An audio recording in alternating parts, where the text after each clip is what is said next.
তার কোনো অভাব নেই, প্রচুর লোক চলবে, তাদেরকে সংগঠনে যুক্ত করে নিতে হবে, আপন করে নিতে হবে। আমরা কিন্তু একে অপরের প্রতিদ্বন্দ্বী নই, আমরা সহকর্মী, সঠিক একসঙ্গে চলতে হবে।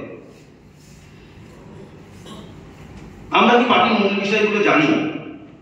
যদি এখানে সময় খুব কম, তাই কাউকে কিছু যদি জিজ্ঞেস করা হয় খুব তাড়াতাড়ি বলবেন সময় দিতে পারবো না।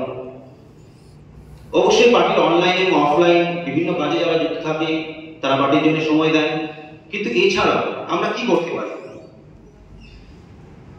আমরা তারা যা সবার আগে আমার পার্টির যে মতাদর্শ তাকে প্রাধান্য দিই। যারা প্রাধান্য দেয় তারাই এই পার্টির কর্মী হওয়ার উপযুক্ত। আমরা জানি আমাদের রাজনীতিটা অন্য, আমরা রাজনীতি বদলাতে এসেছি, রাজনীতি করতে নেই।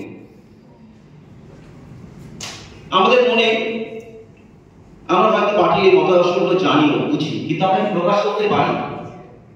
রাস্তায় দাঁড়িয়ে, মার্কেটে দাঁড়িয়ে যদি আমাকে একটা মানুষ প্রশ্ন করে, আমরা কি বলতে পারি? আপনার যে আইডিওলজি, যে মতাদর্শ, আমরা কতটা ভালোভাবে জানি যে বলতে পারবো?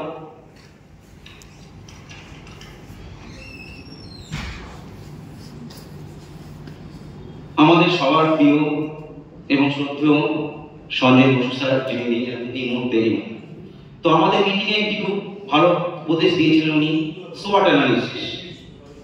একটা অ্যানালিসিস যার মাধ্যমে আমরা বুঝতে পারবো যে কোন কাজ আমরা করবো, কি করবো না, আমরা কোন অবস্থায় আছি।